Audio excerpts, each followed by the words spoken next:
ان من امت الا خلا فیہا نذیر۔ درود پڑھنی چاہیے خاندان اہل بیت پر۔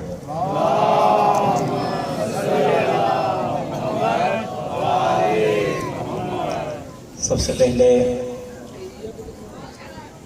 فرش عزا پہ آئے ہوئے تمام سوگواران خاندان نبوت و امامت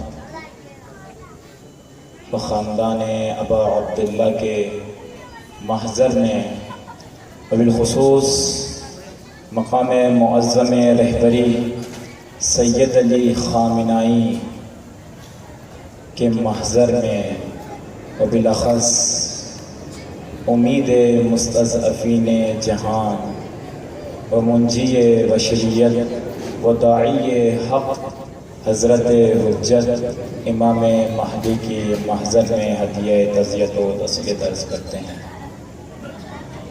اس کے بعد دعا گو ہیں کہ بار الہ جو مومنین فرش عزا بچھائے ہوئے ہیں اور جو ان میں شرکت کر رہے ہیں، بار الہ ان کی جان و حفظ و امان عطا فرما۔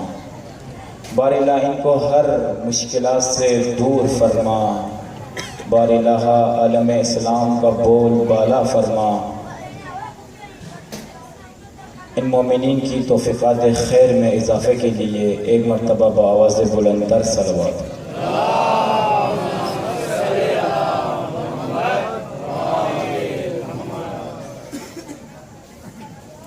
چند عرائض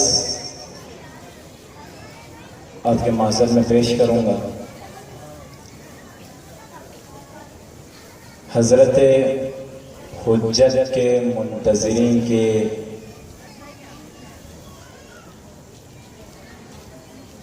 محفل پپا ہے اور ہر کوئی اس امید میں ہے کہ وہ یوسف زہرا، وہ امید جو مستضعفین کی ہے، وہ امید جو مظلوموں کی ہے، وہ امید جو ستم دیدوں کی ہے، وہ کب ظہور کرے۔ اس کے متعلق میں چند عرائض پیش کروں گا۔ قبل اس کے اصلی موضوع میں وارد ہوں، ایک مقدماتی پیش کہ عرض کیا تھا کہ خداوند متعال نے نظام کائنات کو خلق کرنے کے بعد یوں نہیں کہ اپنے حال پہ چھوڑ دیا، کیونکہ خداوند متعال اس کائنات کا خالق ہے۔ اس کے خالق ہونے کا تقاضا یہ ہے کہ وہ مالک بھی ہے۔ جو ہی خلقت دینے والا ہے وہیں اس کی ملکیت بھی ہے۔ اگر ذات خدا اس کائنات کا، ایک توجہ کرنا کہ کائنات چھوٹی نہیں ہے، کائنات یعنی کرۂ ارضی کائنات ہے، اس نظام شمسی کا ذرہ یہ زمین ہے، ذرہ، کائنات بہت وسیع ہے۔ اس مکمل کائنات کا خالق جب ذات خدا ہے تو مالک بھی تو وہی ہے، مالک بھی وہ ہے۔ اگر ہمارا یہ اعتقاد ہے کہ اس کائنات کا مالک، وہ جو کچھ اس کائنات کے اندر ہے اس کا مالک وہ ہے، جب مالک وہ ہے تو استعمال کرنے کا حق بھی اس کو ہے، استعمال کرنے کا حق بھی اس کو ہے۔ مثلا میرے پاس موبائل ہے، حق کس کو استعمال کرنے کا؟ جو اس کا مالک ہے۔ کوئی پرایا اس کو استعمال کرنے کا حق نہیں رکھتا۔ جو مالک، جو خالق ہے وہ مالک ہے، جو مالک ہے وہی حق رکھتا ہے کہ تصرف بھی کرے۔ اب انسان نے جب اس کائنات میں آنکھ کھولی، ارے انسان بھی تو اس کی خلقت ہے، انسان بھی تو اس کی مخلوق ہے. جب انسان اس کی مخلوق ہے تو وہ انسان کا مالک ہے. وہ حق رکھتا ہے کہ انسان پہ تصرف کرنے کا، انسان کو استعمال کرنے کا. اب انسان نے جب اس کائنات میں آنکھ کھولی، زندگی گزارنی ہے، دن اور رات دیکھنے ہیں، تولید نسل کرنی ہے، یہ سب کچھ بھی تو کرنا ہے.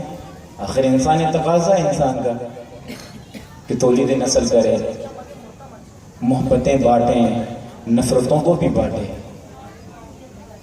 یاد رکھیں کہ جو لوگ کہتے ہیں کہ اسلام فقط محبت بانٹنے کے لیے آیا ہے، وہ دین شناس نہیں ہے. اسلام نفرتیں بانٹنے بھی آیا ہے. تعجب ہوا نا؟ ہونا چاہیے. ارے جب تم مسلمان ہو رہے تھے تو کیا پڑھا تھا؟ لا الہ الا اللہ. سب سے پہلے آغاز آپ کو نفرت سے ہوا ہے. کسی کو دھتکارنے سے آپ کا آغاز ہوا ہے نا، نفرت سے آغاز ہوا ہے نا، پھر جا کے محبت کی بات آئی. الا اللہ، لا الہ، میں کسی کو معبود نہیں مانتا بھائی، کسی کو نہیں مانتا. کوئی میرا معبود نہیں ہے، کوئی میرا حاکم و مولا نہیں ہے. نفرت نہیں تو کیا ہے یہ؟ کسی کا انکار نفرت نہیں تو کیا ہے؟ بس اسلام کے اندر یوں نہیں ہے کہ فقط محبت ہے.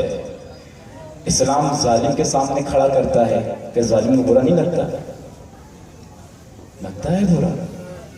ظالم پہ جب مولا حسین یزید کے سامنے کھڑے ہوئے تھے کہ یزید کو برا نہیں لگا. وہ دین ناشناس ہے جو یہ کہے کہ فقط اسلام محبت دیتا ہے. نا بابا، ظالم کے سامنے کون کھڑا کرتا ہے؟ طاغوتوں کے سامنے کون کھڑا کرتا ہے؟ کس چیز نے حسین کو یزید کے سامنے کھڑا کیا؟ اسی اسلام نے کھڑا کیا، اسی اسلام. بس اسلام دو چیزوں سے ملا ہوا ہے، ایک محبت جو خدا کے ساتھ، ایک نفرت جو غیر خدا کے ساتھ. اسلام اس چیز کا نام ہے. بات یہاں تھی کہ اس کائنات کے اندر جب خدا کی مخلوق یعنی انسان یعنی نوع بشر نے جب آنکھ کھولی، اس نے زندگی گزارنا ہے، اس نے تولید نسل کرنا ہے، اس نے معاشرے میں بھی رہنا ہے. ارے جب یہ کچھ کرنا ہے تو اس کے مالک کے پاس جائیں، مالک سے پوچھیں کہ بھئی یہ کس طرح تولید نسل کرے، یہ کس طرح معاشرے میں زندگی گزارے، یہ کس طرح دن اور رات کو بھی کاٹے اور صبح کو بھی کاٹے. مالک نے کہا کہ میں قانون لکھ کے دے رہا ہوں، اس قانون پہ عمل کرو. توجہ کرنا یہاں پر، توجہ زیادہ کرنا. بہت پیاری بات کرنے جا رہا ہوں، یقین جانے. اگر یہ بات سمجھ میں آ جائے، ولایت فقیہ بھی حل ہو جائے گا اور مسئلہ امامت بھی حل ہو جائے. توجہ چاہتا ہوں فقط آپ کی میں. اللہ تعالیٰ نے کہا اے عبد خدا، اے بنی نوع بشر، میں نے تیرے لیے آئین لکھ کر دے دیا ہے. خوب دیکھیں ذرا، یہ پوری کائنات مخلوق خدا ہے. خدا اس کا مالک ہے. اس کائنات کے اندر ایک موجود انسان بھی رہتا ہے، اس کا خالق و مالک بھی خدا ہے. اور ہم نے پہلے کہا جو مخلوق ہوتا ہے اگر چاہتا ہے کہ میں استعمال ہوں، میں یوز ہوں، تو پہلے مالک سے پوچھیں. ایسا ہے یا نہیں؟ ایسا ہی ہے نا؟ تائید کرتے ہیں نا؟ ایک سوال پڑھ لیجیے.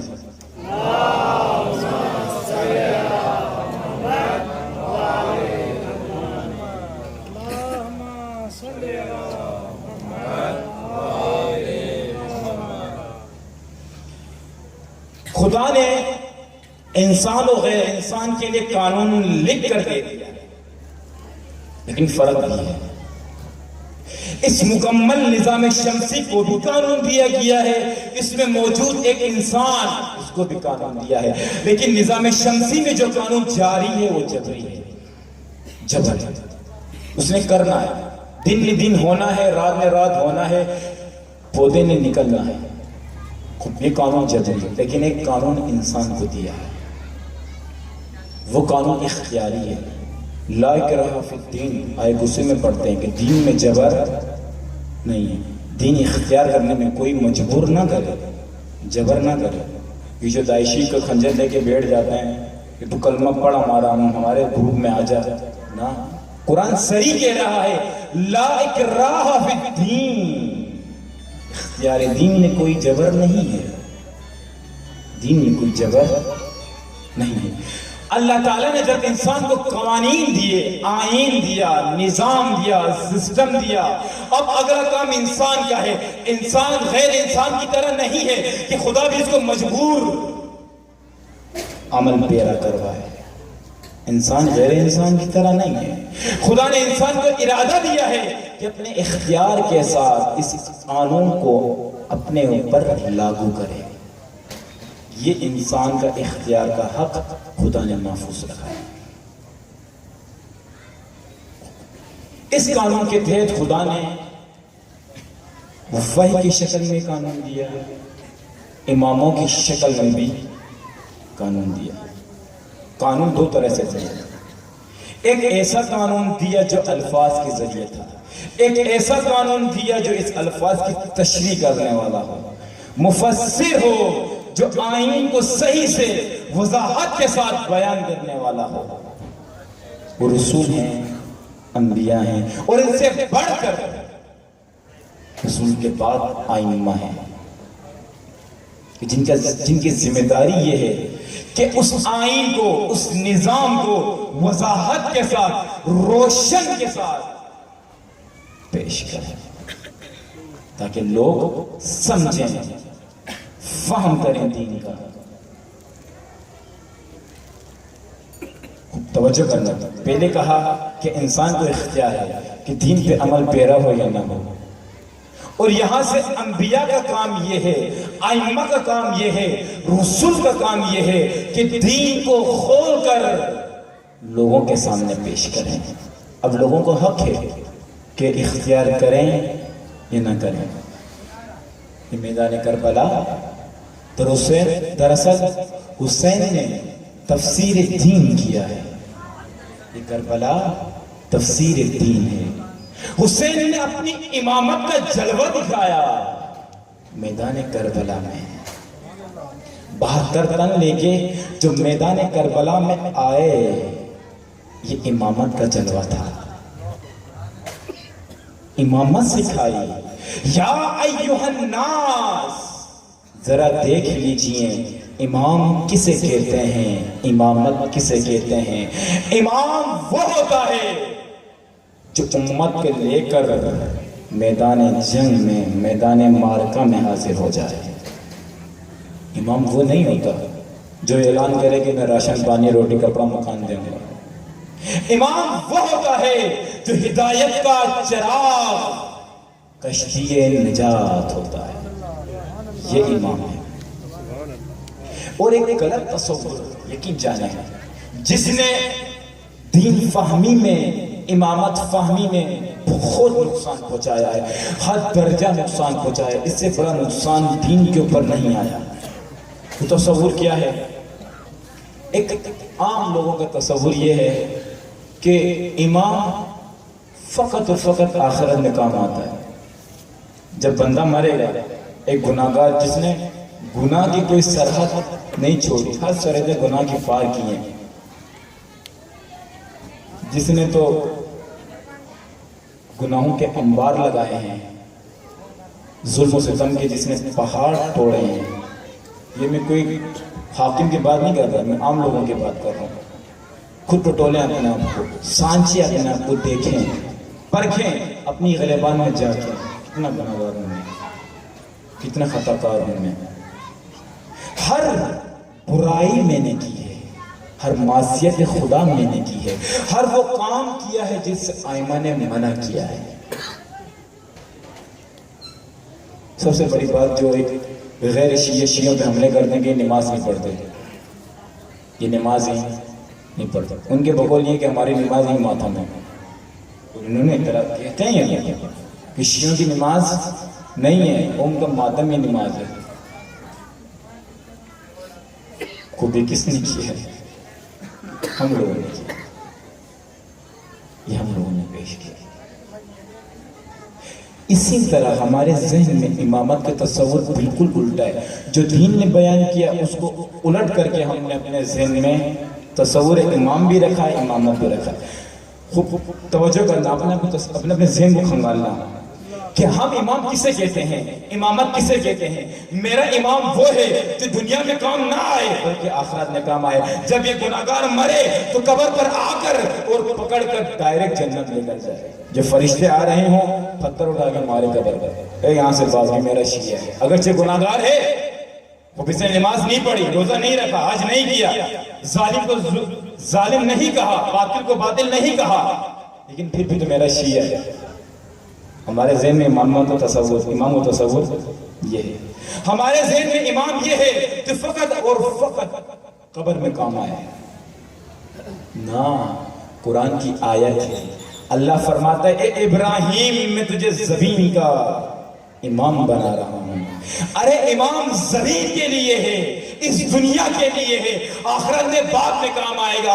امام نے اپنا پہلا جلوہ اس زمین پہ کرنا ہے، اس زمین پہ جلوہ امامت دکھانا ہے۔ اس زمین کے لیے امامت آئی ہے، نہ کہ آخرت کے لیے امامت آئی ہے۔ وہ مرلہ بعد میں ٹھیک ہے شفاعت ہوگی، لیکن شفاعت بھی ان کی ہوگی جو نیک ہو، شفاعت ان کی ہوگی جو کیا میرے شام کبھی کبھار نماز نہیں پڑھتا تھا، کبھی کبھار پڑھی ہوگی، کیا اس نے کبھی روزے نہیں رکھے ہوں گے؟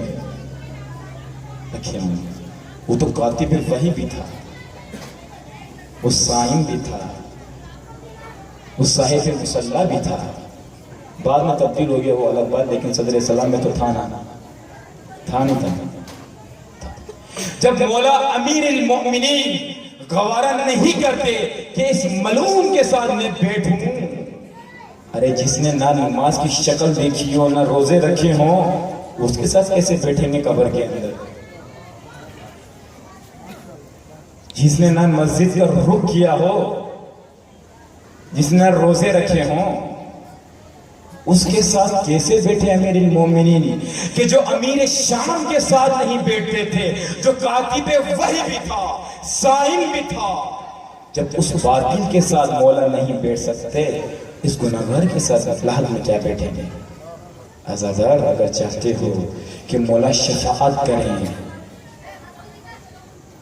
تو شفاعت کا ذریعہ بنائیں، اس کا وسیلہ بنائیں، ایک ماحول فراہم۔ مثلا دیکھیں ایک عالم دین، مثلا مقام معظم میں رہبری، ایک چھوٹا سا بھی عالم، ایک فاحشہ خانہ ہو، چاہے شراب اور ہر برائی دنیا کی موجود ہو، ہر برائی، اور میں توقع کروں کہ عالم دین اس میں آ جائے، آئے گا؟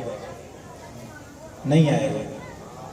عالم دین کی شان نہیں ہے کہ اس محفل میں جائے۔ ارے جب معصوم کو تم اس قبر میں بلا رہے ہو، جس قبر میں وہ انسان لیٹا ہوا ہے جس نے دنیا کی ہر معصیت کا ارتکاب کیا ہے، ارے جناب امیر المومنین تو معصوم ہیں، یہ گوارا کیسے ہوگا کہ معصوم اس کی قبر پر آئے؟ اگر چاہتے ہیں کہ قبر پر آ کر شفاعت کریں، پہلے وہ ماحول بنائیں کہ جہاں پہ امیر المومنین آئے ہیں۔ اے عزادار، امامت آخرت کے لیے نہیں ہے، امامت دنیا کے لیے ہے، امامت اس زمانے کے لیے ہے، امامت اس عصر کے لیے ہے، امامت اس حیات کے لیے ہے۔ اللہ تعالیٰ نے اسی لیے رسول و انبیاء اور ائمہ کو بھیجا تاکہ جا کے امامت کریں۔ میں نے شاید یہی شعر پڑھا تھا کہ ہمارے ذہن میں یہ ہے کہ جب ہم کہتے ہیں کہ شاہ عباس حسین بادشاہ، تو ہمارے ذہن میں بڑا سا تاج پہنا ہوا اور مہنگی ترین عبا و قبا پہنا ہوا اور VIP ممبر سونے کا بنا ہوا اور ایک ہاتھ دوسرے ممبر کی لکڑی پر اور دوسرے ہاتھ نیچے ایسے، یہ چودھری ہمارے ذہن میں بنے ہوتے ہیں نا بادشاہ، اور سامنے محفل سجی ہوگی، وزراء اور پتنی کون گورنر سامنے بیٹھے ہوں گے۔ ہمارے ذہن میں جب امام کہتے ہیں یہ ذہن میں تصور آتا ہے حسین بادشاہ، علی بادشاہ۔ میں آپ کو ایک واقعہ سناتا ہوں۔ کہ ایک شخص آتا ہے صحابی امیر المومنین آگے کہتا ہے مولا یہ آپ کو گھوڑا تو اتنا بیکار اتنا فضول ہے جس کو چلنا ہی نہیں آتا. ہم کہتے ہیں نا علی بادشاہ, ہم نے عظیم تصور آئے گا کہ گھوڑا ہوگا وہ بھی خاص عربی گھوڑا. سنیں مولا کا گھوڑا سنیں کس طرح کا مولا کا گھوڑا تھا. وہ صحابی امیر المومنین فرماتے ہیں کہ اے امام آپ کا گھوڑا تو مریا ہے بالکل ختم جس کو دوڑنا ہی نہیں آتا. مولا فرماتے ہیں تو یہ بتا کہ اچھا گھوڑا کس کو چاہیے ہوتا ہے, بہترین گھوڑا. مولا خود فرماتے ہیں 2 بندوں کو, ایک جو میدان جنگ میں کسی کے پیچھے بھاگتا ہو, ایک دوسرا جو میدان جنگ سے پیٹھ دکھا کے بھاگتا ہو. توجہ کرنا.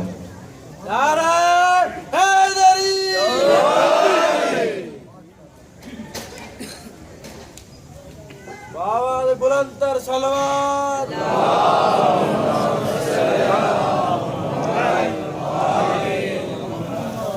ایک جو میدان جنگ میں کسی دشمن کے پیچھے بھاگتا ہو, ایک جو میدان جنگ میں دشمن سے پیٹھ دکھا کے بھاگتا ہو.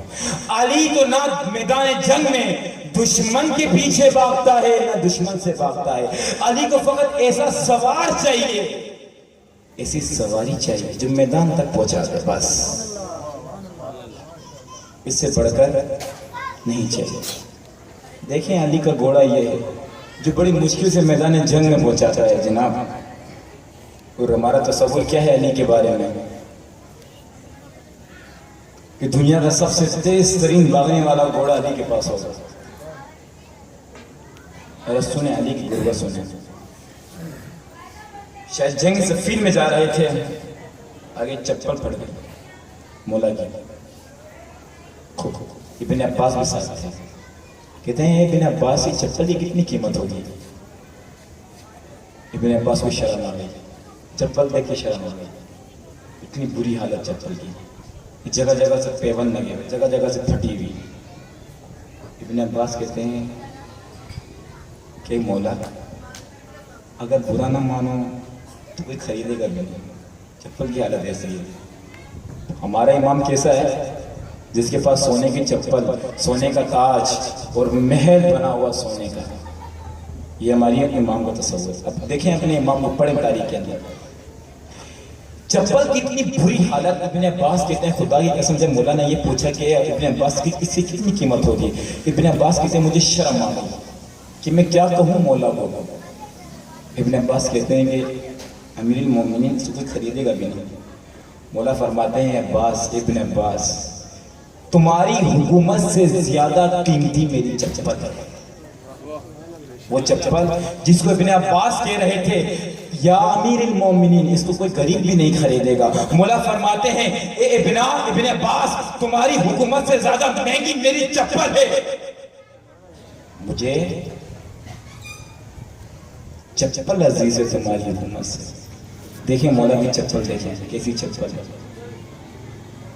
یہ نہ سمجھے کہ جب مولا آ جائیں گے تو آگے دبا کے مال تقسیم کریں گے شیعوں کے اندر. ہاں بابا یہ غلط بھی تصور ہے کہ مال امام آگے شیعوں میں تقسیم کریں گے. لو میرے شیعوں تم نے میرے پر نام میرے نام پر پیسے خرچ کیے, تبرک کھلائے, مجلس کروائی ہیں, میرا پیسہ لو. نہ مولا یہ نہیں کریں گے. مولا جب ممبر پر آئیں گے, ممبر رسول پر آگے کہیں گے شیعوں تیار ہو جاؤ, میرے شام سے لڑنا ہے. اے شیعوں تیار ہو جاؤ, جنگ جمل کرنی ہے. اے شیعوں تیار ہو جاؤ, جنگ نہروان میں جانا ہے. اے شیعوں تیار ہو جاؤ. پھر اللہ سے ہمارا جواب آئے گا اے امیر المومنین ابھی تو بہت گرمی ہے, سردیوں میں چلیں گے. صلوات علیہ.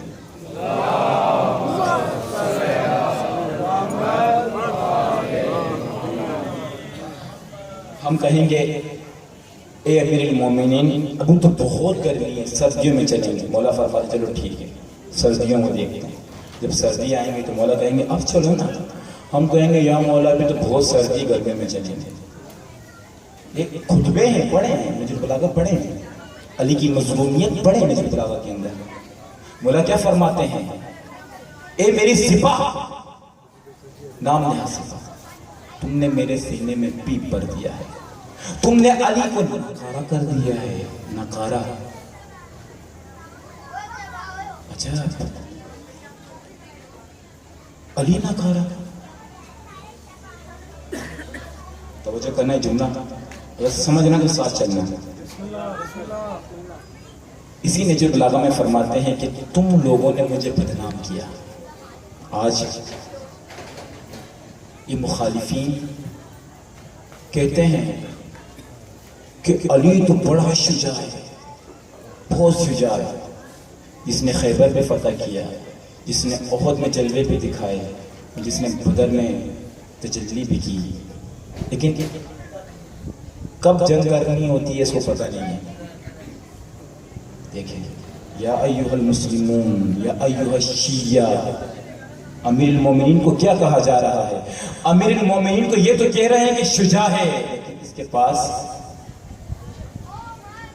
سمجھ گئے نا بات، تدبیر نہیں ہے۔ مولا فرماتے ہیں تم لوگوں نے یہ کیا ہے میری سپاہ، میں تمہیں کہتا ہوں کہ جنگ کرو، تم کہتے ہو کہ گرمی ہے، میں تمہیں کہتا ہوں کہ جنگ کرو، تم کہتے ہو سردی ہے، آؤ دیکھو، جاؤ دیکھو ان کو۔ علی کو بدنام کروا دیا تم لوگوں نے، علی کو بدنام کروا دیا، کیونکہ امام امت کے لیے آیا ہوتا ہے۔ اب جملہ حل ہو جائے گا کہ یہ امام امت کے لیے آیا ہوتا ہے، امت بنانے کے لیے آیا ہوتا ہے، امت کو تشکیل دینے کے لیے آیا ہوتا ہے۔ قرآن نے جو ذمہ داری مسلمانوں کی بیان فرمائی ہے، جو وظیفہ بیان فرمایا ہے، وہ پارٹی و حزب بننے کا نہیں ہے، بلکہ امت بننے کا۔ امت، جب امام کی امامت کب ہوگی؟ جب امت ہو۔ امام تو آیا امتوں کے لیے ہوتا ہے نا، علی کے پاس تو امت نہیں تھی تو کیا امامت کرتے نا، کیا امامت کرتے؟ جب علی کے پاس امت نہیں تھی تو علی کس کام کیا؟ اگر علی سے استفادہ کرنا ہے، امت بن کر، گروہ بن کر۔ امامت کا تو کام ہی یہی ہے کہ خدا کی مخلوق کو متحد کرے۔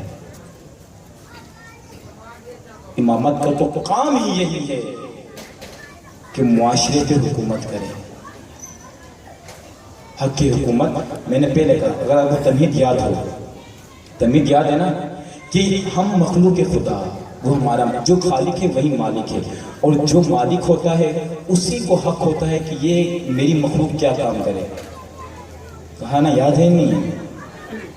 یہ پہلے کہا تھا کہ یہ جملہ اگر آپ ذہن نشین کر لیں، یقین جانے ولایت فقیہ بھی حل ہو جائے گا، امامت بھی حل ہو جائے گا، اگر جملہ ہضم ہو جائے۔ بہت ہی پیارا جملہ ہے، وہ کئی مطالب کے لیے پایا بنیاد بھی ہے یہ جملہ۔ اگر یہ نہ سمجھے کہ خطیبانہ نکتہ ہے کہ جو خالق ہے وہی مالک ہے، جو مالک اسے اثر تصرف ہے، یہ خطیبانہ نکتہ نہیں ہے، یہ علمی نکتہ ہے، علمی، دقیق، بہت دقیق نکتہ ہے۔ مالک کسے کہتے ہیں؟ پوچھیں علماء سے۔ مالک یہ نہیں جس طرح میں کافی کا مالک ہوں، یہ خراب بھی ہو سکتی ہے، یہ مالک نہیں۔ میں نے کہا تھا بہت علمی نکتہ ہے، ذہن نشین کرنے انشاءاللہ حل کریں۔ اگر دین شناسی کرنی ہے تو یقین جانیں، آسان فہم برے صغیر کے اندر علامہ اقبال نے کی کروائیے، اشعار کی شکل میں کروائیے۔ اشعار علامہ اقبال یوں نہیں ہے کہ کوئی ایک دل جلے ہوئے ہیں شاعر، علامہ اقبال دل جلے ہیں نہ کہ ایک عورت کے لیے، بلکہ دل جلے حسین کے لیے، حسین پہ مرنے والے ہیں، باقی قسم اقبال۔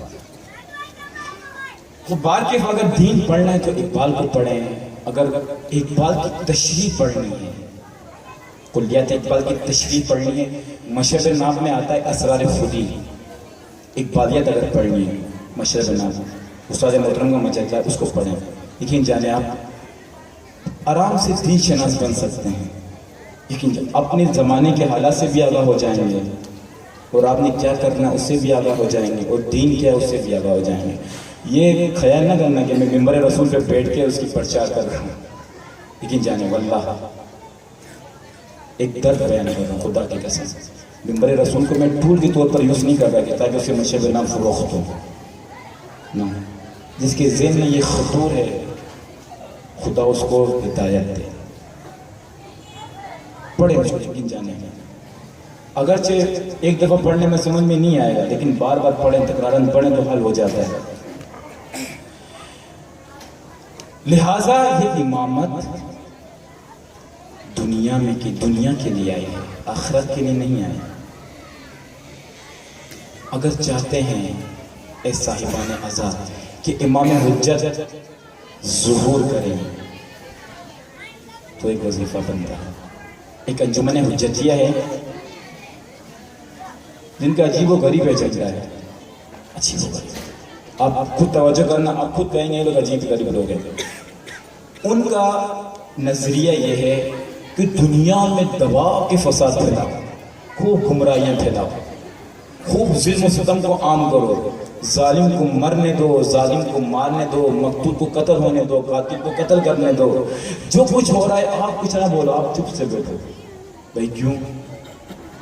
جب دنیا، وہ کہتے ہیں جب دنیا ظلم سے پر ہو جائے گی پھر امام آئیں گے. اور یہ جو آپ کے مجالس ایسا وفا کر کے ہدایت کرتے ہو، لوگوں کو روکتے ہو، نماز پڑھتے ہو، پڑھواتے ہو، خود اس سے کیا ہوگا؟ ہدایت پھیلے گی. اور جب ہدایت پھیلے گی تو امام نہیں آئے گا. ان کا نظریہ یہ ہے. انجمن حجت یاد کر لیں پاکستان میں بھی، یوں نہیں کہ پاکستان منزہ ہے، پاکستان میں بھی اپنے ذہنوں کو ٹٹولے تو معلوم ہو جائے گا کہ ہم بھی ان کے پیروکار ہیں، اگرچہ شعوری طور پر نہیں، لا شعوری طور پر پیروکار ہیں. یہ انجمن حجتیہ کہتی ہے کہ دنیا میں جتنا جی چاہے فساد پھیلاؤ، کسی کو روکو نہ. کیوں؟ امام آئے گا. یہ بیوقوف شخص، ایک بیوقوف انسان، تو اس فروئے دین کو جا کے دیکھ. آخری شک کیا ہے؟ عمل بالمعروف و نہی عن المنکر. معروف کا امر کرو و منکر کو روکو. فروئے دین ہے تو اس سے ہمیں روکنا چاہتے ہو. اگر فساد پھیلانا ہے تو خدا نے دین کیوں نازل کیا تھا؟ نظر کا نازل. اگر فساد پھیلانا تھا قرآن کو ابھی تک باقی نہیں رکھتے. ہوشیار رہیں. یوں نہیں ہے کہ ہم ظلم کریں امام آئیں. اگر چاہتے ہیں کہ امام ظہور کریں، خدا کی قسم امام کے ظہور کرنے کے لیے ایک بنیادی رکن کی حاجت ہے. وہ حاجت یہ ہے کہ یہ سارے لوگ امت بن کر امام کی طرف سفر کریں اور یہ کہیں لبیک یا حجت، ہم حاضر ہیں اے امام آپ پر قربان ہونے کے لیے. اس طرف سفر کریں، سفر کریں، امت بنے. پارٹی بازی، حزب بازی، گروہ بازی، علاقہ بازی، قوم بازی، لسانیت بازی، تفرقہ بازی، اجتناب کریں، اجتناب کریں. امت. آپ سب بیٹھے ہوئے ہیں یہاں پر، معذرت سے نشان سے گستاخی ہو رہی ہے. دیکھیں اگر امت سازی، محمد آل محمد بلند تر صلوات.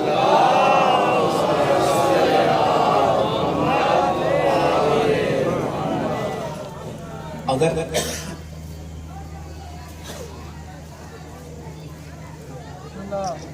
کہاں سے شروع کروں میں؟ نعرہ حیدری. بعض باتیں ہوتی ہیں نا کہ زبان پر جی چاہتا ہے کہ جاری کریں، لیکن تقاضا نہیں ہوتا کہ جاری کریں. جی چاہ رہا ہے لیکن تقاضا نہیں ہے، لیکن میں کر دیتا ہوں. اگر امت سازی کو سمجھنا ہے، استاد محترم کے دروس ہیں کہ امت کسے کہتے ہیں، امام کسے کہتے ہیں، امامت کسے کہتے ہیں، مفصل اسلامی مرکز میں آپ کو ملے گا. اب وہاں پہ پڑھیں. بس ختم کرتے ہیں اس بات کو یہیں پہ. بس لہٰذا بات آتی نتیجے کی طرف. لہٰذا اگر چاہتے ہیں کہ صاحب حجت ظہور کریں، صاحب حجت کے ظہور کرنے کے لیے ایک بنیادی رکن کی حاجت ہے. وہ حاجت یہ ہے کہ امت بنیں، تفرقہ بازی نہ کریں، حزب بازی نہ کریں، گروہ بندی نہ کریں، امت بن کر اس کی طرف سفر کریں. یہ میدان کربلا درس امت سازی ہے، امت ساز درس کربلا ہے. اس سے پہلے میں نے قبل عرض کیا تھا کہ دروس تو بہت لوگ پڑھتے ہیں. استاد محترم ایک بہترین جملہ ہے کہ درس کبھی بھی بندے کو مسترب نہیں کرتا، تڑپاتا نہیں. دین کی خاطر دین کے دروس پڑھتے رہیں.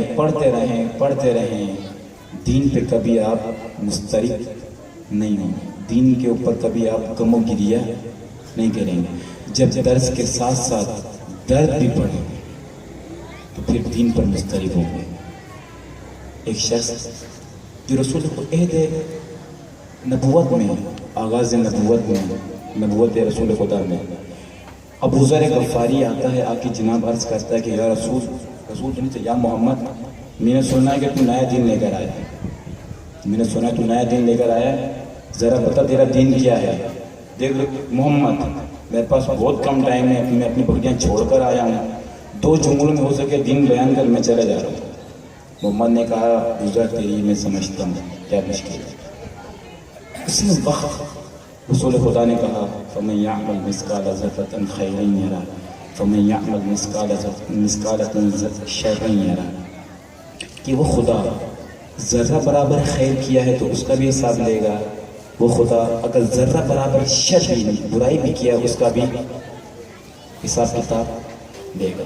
جب ابو ذر یہ سنتے ہیں کہتے ہیں رسول خاموش. اب رسول کہا اے رسول خاموش، تو بھی حق ہے، تیری بات بھی حق ہے، تیرا آیا ہوا دین بھی حق ہے، اور تیرا خدا بھی حق ہے. اے عزازہ، ایک نمونہ عہد نبوت میں تھا اور ایک نمونہ عہد امامت بھی ہے. آئیں ذرا کربلا کو دیکھیں، ابو ذر ملے گا.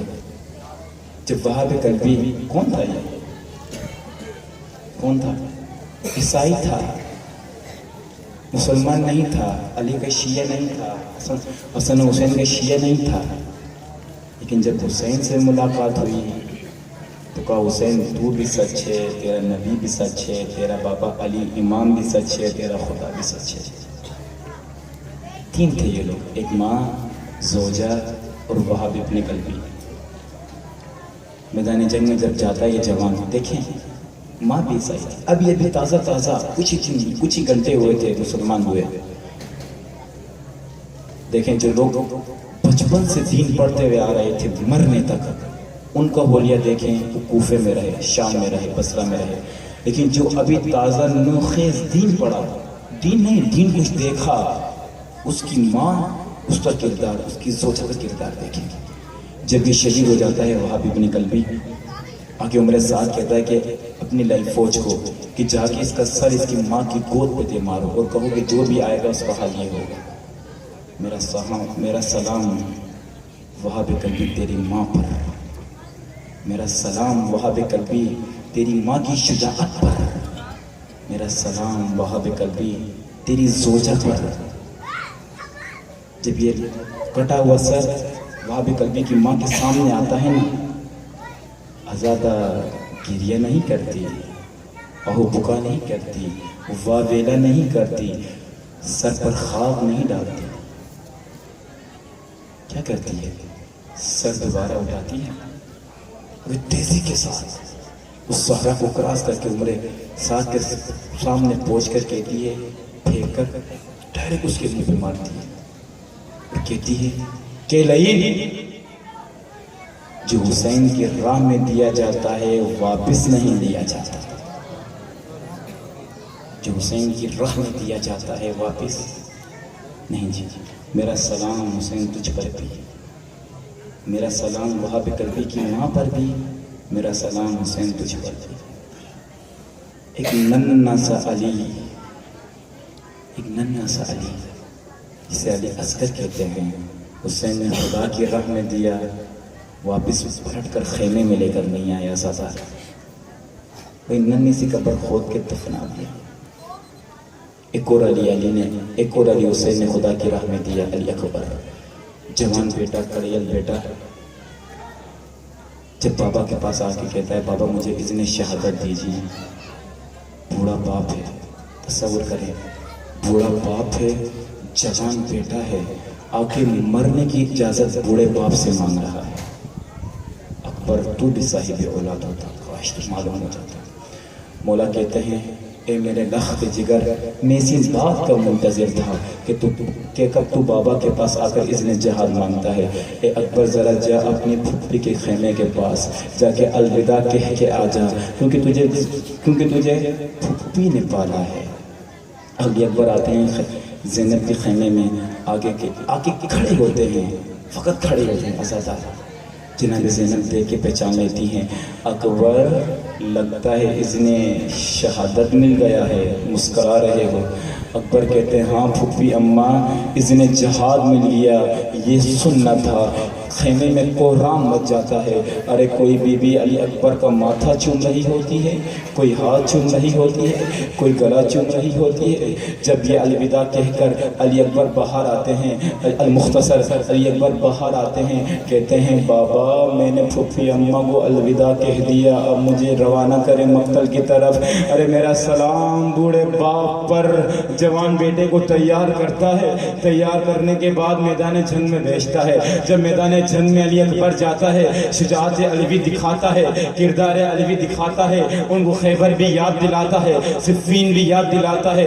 جب پیاس کی شدت علی اکبر کو کاٹ رہی تھی، علی اکبر پلٹ کر آتے ہیں، مولا خیمے میں منتظر ہیں۔ جب دیکھتے ہیں علی اکبر جوان بیٹا آ رہا ہے، مولا اٹھتے ہیں، پوچھتے ہیں اکبر واپس کیوں آیا؟ مولا اکبر کہتے ہیں بابا بہت پیاس لگی ہے، بابا بہت پیاس لگی ہے۔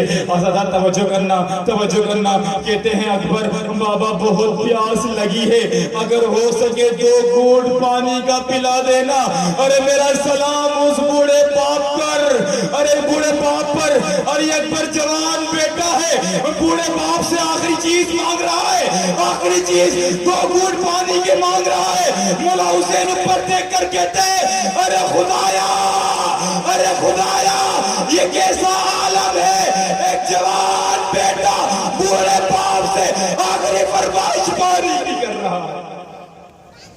اللہ لعنت اللہ علی القوم الکافرین والکاذبین۔